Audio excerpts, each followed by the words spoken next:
होगा वो जिसको पता होगा अच्छी बात है, जिसको नहीं पता होगा उसके लिए लिखा गया है। लेकिन अब हम समझते हैं दूसरा सबसे बड़ी चीज, इन दोनों में अंतर है। पहली चीज दिस दैट दीज दोज किसके लिए यूज होता है? तो आप देखते होंगे हमेशा दो चीजें होती हैं, एक या तो कोई सजीव होगा या फिर कोई निर्जीव। अब सजीव निर्जीव को परिभाषा में यहाँ नहीं बताने वाले हैं, तो क्या समझना, ये जो दिस दैट दिस दोज है वो किसके लिए यूज करेंगे? चाहे वो निर्जीव हो चाहे वो सजीव हो, सबके लिए क्या हो सकता है? यूज कर सकते हैं। हाँ, कोई पूछेगा this that this those Hindi में नहीं, जिनको नहीं आता अपना याद कर लीजिए कि इसी पे तो सेंटेंस बनेगा, ठीक है ना। और इंग्लिश पढ़ने का पहला आपको मीनिंग है, पहला काम है कि आप जितना से जितना मीनिंग याद कर सकते हो उसको क्या करिए, याद करिए, ठीक। अब देखिए दिस माने या दैट माने वह, इस सब की चर्चा करेंगे, घबराइए मत, अभी एक एक चीज बताएंगे। दिस माने ये सब, दोज माने ये सब। पहला चीज हम आपको बताएं किसके लिए यूज होता है, तो चाहे वो लिविंग थिंग हो चाहे वो नॉन लिविंग थिंग हो, ये लिखने की जरूरत नहीं है। चाहे सजीव, अब सजीव का मतलब जैसे हम बोल रहे हैं कि यह लड़की है, तो बिल्कुल सही बात है, हो सकता है बोले यह कुर्सी है, ये भी सही है। यानी यह एक ऐसा वर्ड है या चारों जो है ऐसा वर्ड है, किसी निर्जीव के लिए भी यूज कर सकते हैं और किसी सजीव के लिए भी यूज कर सकते हैं, इसमें कोई दिक्कत नहीं है। अब इन दोनों को समझते हैं। दिस और दैट हमेशा यूज होता है किसके लिए?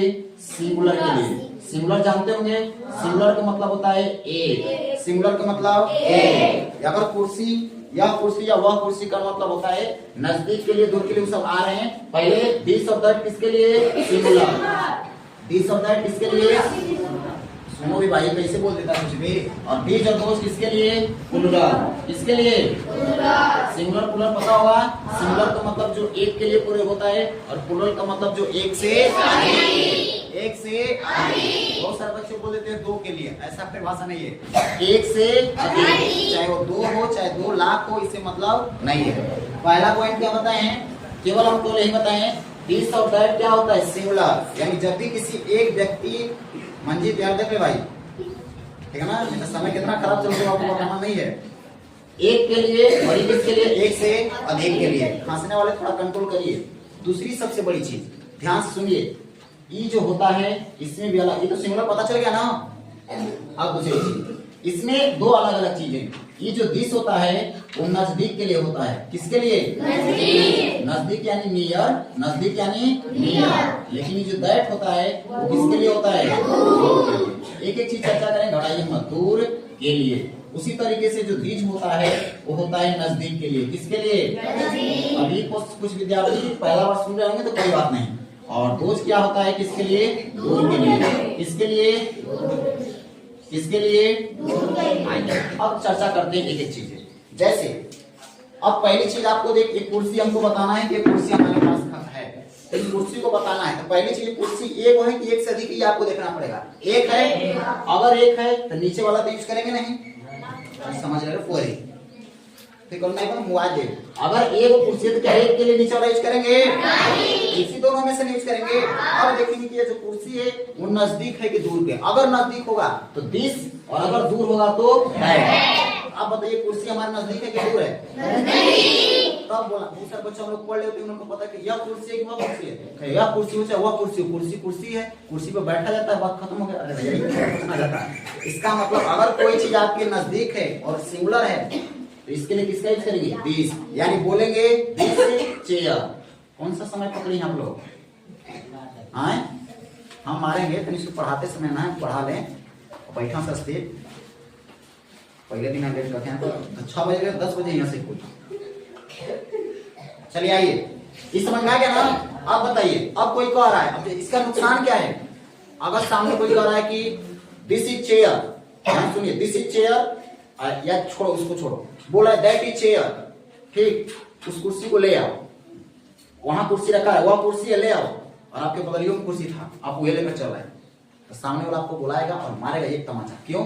क्योंकि आपको दिस दैट का अंतर नहीं पता। उनका बोला व्यक्ति वहां जो कुर्सी रख ले वो कुर्सी ले आओ, और आप नजदीक वाला कुर्सी ले आए। इस कुर्सी को हो सकता है कोई बैठने के लिए आ रहा हो, उस कुर्सी को छोड़ दिया हो, तो ये होता है दिस दैट का अंतर। यानी जब नजदीक की बात किया जाए तो कौन सा, और दूर की बात किया जाए, अगर हम बोल रहे हैं मान लीजिए यहाँ कुर्सी है, वो वहां कुर्सी है, हम बोलेंगे दैट चेयर लाइए, मतलब वो वाला कुर्सी लाइए, तो आप नजदीक वाला कुर्सी लाएंगे। हम तो कितना मारते हैं आपको पता ही, इसमें तो कोई दौरा नहीं करेंगे। रिश्तेदारी, रिश्ता कैंसिल, इतने पर रिश्ता कैंसिल। अब हुआ कोई पढ़ा लिखा पूछा दिस दैट में क्या अंतर होता है, तो लड़का कहता दिस का मतलब यह, दैट का मतलब वह। इस पे शादी नहीं होने वाला है, साथ ही होगा, आपको ही पता होना चाहिए, नजदीक के लिए, दूर के लिए, सिंगुलर और प्लूरल। तो सही में कहा, सही में होगा आने वाला समय में। चलिए, क्या दिस दैट समझा गया? ये नजदीक और दूर का मतलब समझा गया ना? इसके ऊपर ध्यान रख दीजिए, यह हुआ का मतलब यह यूज किया जाता है नजदीक के लिए, लेकिन कितने के लिए? एक। दैट यूज किया जाता है एक के लिए, एक के लिए, लेकिन किसके लिए? दूर के लिए। इसी तरीके से अब आप समस्या आपके दिमाग में आ रही होगी, अगर एक से अधिक हो तब तीज या दो, तीज या दो। फिर इसके लिए भी दो केस हैं। जैसे मान लीजिए हमारे पास 10 किताब यहाँ रखल है, 10 किताब वहां रखल है, तो भैया एक से तो अधिक है, तो दिस दैट तो यूज नहीं होगा। फिर सेंटेंस बात अब सभी बना लेगा, भैया हम समझा रहे हैं उसको समझो। दिस दैट तो यूज नहीं होगा, या तो होगा दिस या होगा दो। छोटा करना समझदार के साथ बनाया है, इसी काम करना है। अब समस्या है किसके लिए? नजदीक के लिए, दूर के लिए। अगर 10 किताब है, हम बोले यह कि ये सब किताबें लाओ, तब तो समझ में आ गया कौन सा? नजदीक वाला। तो क्या यूज करेंगे? दीज। अगर बोलेंगे वे सब किताबें लाओ, तो कौन सा? दूर के लिए। तो क्या ये वर्ड आपको समझ में आ गया? सेंटेंस सब कुछ सब कोई बना लेता है, लेकिन सेंटेंस बनाना बहादुरी नहीं है। उस मीनिंग को समझिए। गलती से मान लीजिए, गलती से सब कुछ होता है, टीचर हम गलती से न बने हैं, नहीं बोल रहा है सब, गलती से ही बने, ठीक है ना? ऐसा ना मतलब है।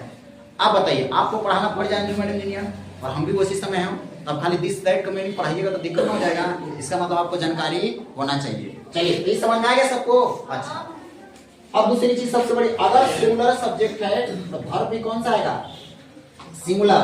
वर्ब भी कौन सा आएगा? सिंगुलर वर्ब का मीनिंग समझा देते हैं, घबराइए मत। सिंगुलर सब्जेक्ट का मतलब अब एक एक चीज पढ़ेंगे, इतना जल्दी नहीं होगा। सिंगुलर वर्ब का मतलब अगर present indefinite tense, present tense है, अब टेंस में सब पढ़ाएंगे जब भैया तब यार। अगर प्रेजेंट टेंस है तो दिस दैट के साथ क्या आएगा? इज आएगा। क्या आएगा? लेकिन अगर पास्ट टेंस है तो क्या आएगा? What are you saying? R. सुनिए भाई लोग, यही पढ़ लो जब बचपन में। अगर दिस दैट के लिए है, यहाँ सिंगुलर वर्ब का मतलब समझ आएगा, लिखना नहीं पड़ेगा, हम लिख भी देते हैं, या तो इज या फिर वाज। तो वाज कब? जब पास्ट टेंस रहेगा, और इज कब? एकदम समझ में आता है भाई, इससे बेसिक कुछ भी नहीं है। ए से बेसिक एक चीज हुए, ठीक है ना? ए बी, इसको लेटर बोलते हैं, इस लेटर से मिलकर बनता है CAT, कैट। इसको वर्ड बोलते हैं, इस वर्ड से जो मिलकर बनता है उसको बोलते हैं क्लाउड। फिर सेंटेंस, इक्वल जाने क्या उतना, हाँ लेटर तो ठीक था, ये वर्ड भी ठीक था, क्लाउड मिले ना। प्रेडिकेट, लंका जी तो ऊपर में इंफिनिटिव, जिरान तो उतना तो नहीं जाना है। आइए, ये समझा गया ना? लेकिन अगर सब्जेक्ट प्लूरल है तो वर्ब क्या आएगा? प्लूरल। इसका मतलब या तो लिख लेते हैं पहले, plural verb, plural verb. Plural verb का मतलब या तो होगा आर, या फिर होगा वेयर। नहीं पढ़ते हैं, वर्ब पढ़ते हैं। क्या पढ़ते हैं? और इसके बाद होगा ऑब्जेक्टिव केस। ऑब्जेक्टिव केस आपको पता चल जाएगा, घबराइए मत। क्या इतना आपको समझा गया? सेंटेंस सबका बन जाता है। उस सेंटेंस बनाने में एक ही चीज फोकस होगा, इसका केवल एग्जामिनर एक ही खेला करता है, वो होता है क्या? मीनिंग। अगर आपको मिले तो कोशिश करिए कि मीनिंग जितना से जितना आप बढ़ा लीजिए। क्या ये सबको समझ आ गया? कोई पूछेगा बता देंगे? अब खेल होता है सेंटेंस में, हम तो सेंटेंस ही बनाएंगे। पहले सेंटेंस बनाने एक बार देख लेते, ठीक है ना? मीनिंग नहीं आएगा, मीनिंग अपना कुछ बात करा जाना है सब में, जन्मा ले ले, समझ में आ रहा होगा ना? जैसे सेंटेंस है, ध्यान से, वह एक, अब कहें तो पढ़ा रहे भाई, वह एक गधा की जगह से लड़का लिख रहे हैं, वह एक लड़का है। पहली चीज, वह का मीनिंग अगर आपको याद है तो कुछ बताना ही नहीं है। वह का मीनिंग क्या होता है? क्या होता है? दैट के बाद इज आएगा कि वाज आएगा कि आर आएगा कि पहली चीज ई तो आएगा नहीं, क्योंकि सब्जेक्ट क्या है? सिंगुलर है। सब्जेक्ट क्या है? सिंगुलर। या तो इज आएगा या वाज आएगा। वाज आता पास्ट आता तब, प्रेजेंट है, इसका मतलब क्या होगा? अब इसे हम पास्ट भी खत्म कर देंगे तो रोना नहीं है, एक होता है रोना, एक होता है भिंडी रोना, वो सब कुछ नहीं रोना है। अब लड़का का तो सभी को ए कभी बना दीजिएगा, वाई ज वाई, इसका भी ध्यान रखना है। यानी सेंटेंस हो गया दैट इज ए बॉय।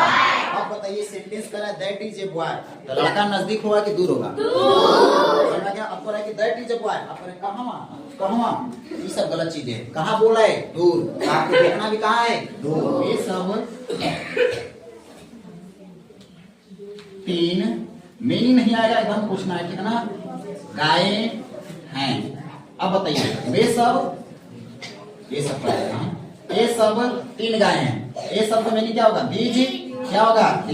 अब समस्या है कि या तो होगा आर या होगा वेयर। तो आर होगा ना, प्रेजेंट टेंस है, और तीन का मीनिंग पता नहीं चाहिए, 1 2 याद है ना, ये याद हम कराए भैया, लेकिन हम याद करिए सब सरल बात है, बिल्कुल हम लोग कोई नहीं याद कराया।